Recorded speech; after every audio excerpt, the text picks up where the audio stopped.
안녕하세요. 반갑습니다. 이번 시간에는 청소년기 섭식장애에 대해서 살펴보도록 하겠습니다. 섭식장애라는 것은 식이장애나 먹기장애 뭐 이렇게 표현되기도 하는데요. 보통 다이어트에 대한 비정상적인 집착이나 뭐 음식에 대한 과도한 집착 뭐 이런 것들로 나타나기도 합니다. 섭식장애라는 것은 섭식 행동에서의 심각한 혼란, 부정적이고 건강하지 못한 체중 조절, 체중과 외모에 대한 비정상적인 태도 등을 포함하게 됩니다. 섭식장애의 정의를 좀 살펴보면은 아까 이야기했던 대로 섭식장애는 섭식 행동에 대해서 뭐 혼란을 일으키고 비정상적인 태도 등을 가지고 특히 이제 체중과 외모에 대해서 잘못된 태도를 가지는 것들을 이제 포함하게 되는데요. 우리나라 청소년들 얼마나 다이어트를 하는지 좀 살펴보도록 하겠습니다. 여러분들 이거 수업 들으시는 여러분들 혹시 살면서 다이어트 나 한 번도 해본 적 없다 하시는 분들 계신가요?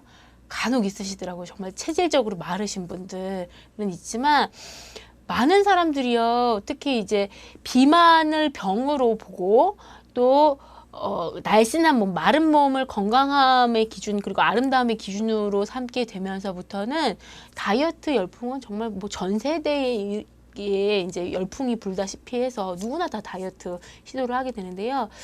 저도 뭐 다이어트 수도 없이 많이 했죠. 많이 또 실패하고요. 그런데 이것이 그냥 건강함을 추구하는 것이 아니라 건강함을 추구함을 넘어서서 병에 이르기까지 나타나는 경우들이 있습니다. 특히 이제 중고생 같은 경우 무리하게 다이어트를 하게 되면 건강에 큰 영향을 미치게 되고 이후 발달에 이제 영향을 미치게 되는데요. 우리나라 청소년들, 중고생들의 다이어트 시도율을 좀 보면은요, OECD에서 이제 2015년도 건강 보고서에 따르면은 이제 우리나라 아동 청소년들 중에서 이제 여자 청소년들의 과체중 비율이 14.1%로 굉장히 낮아요. OECD 평균 22.1%래요. 우리나라 청소년들은 그렇게 뭐 이렇게 세계적인 추세로 봤을 때 뚱뚱하지 않은 거죠. 반면에 이제 여자 청소년들은 좀 마른 편에 속하지만 남자 청소년들 같은 경우에 과체중 비율은 26.4%로 약간 OECD 24.3%보다 약간 이제 높은데요. 이러한 격차가 왜 남자 청소년들과 여자 청소년들이 왜 이렇게 이제 격차를 보이는가를 봤을 때 외모 지상주의가 큰 영향을 미쳤다라고 전문가들이 분석하고 있습니다. 특히 여자들의 마른 몸에 대한 추구 이런 것들이 과도한 다이어트 청소년들에게까지 영향을 미친다라고 볼 수 있는데요.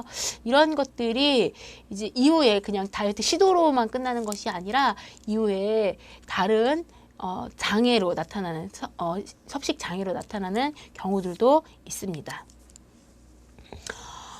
우리나라 이제 2014년도 청소년 건강 행태에 대한 조사에 따르면 중고생의 살 빼기 시도율은 여학생이 45.1%, 남학생이 23.1%. 그래서 이제 여자친구들이 되게 더 많이 하는 걸로 나타나는데 이게 그냥 단순한 먹는 걸 조절한다거나 운동을 한다던가 이런 걸로 끝나는 게 아니라 의사 처방 없이 살 빼는 약, 뭐 설사약, 이뇨제 이런 것들을 복용한다거나 식사 후에 이제 토한다거나 이런 식으로 부적절한 방법으로 시도한 비율이 여학생들은 18.8%나 됐다.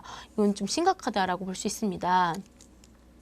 이렇게 무리한 다이어트를 하게 되면 부족한 에너지를 이제 빼내게 되죠. 그러면서 근육에서 에너지를 빼면서 오히려 어른이 되면 살이 잘 안 빠지는 비만으로 이어질 위험이 높다고 해요. 또 무리한 다이어트는 골다공증이나 빈혈, 생리불순 같은 이런 신체에 문제가 생길 수도 있고 이후에 거식증 같은 식이장애와 불안장애, 우울까지 이제 정서적 문제까지 겹칠 수 있다라고 하면서 이제 심각하게 이제 우리가 이런 신문이나 이런 곳에서 매체에서 청소년들의 무리한 다이어트, 특히 여자 청소년들의 무리한 다이어트에 대한 문제를 제기하고 있습니다.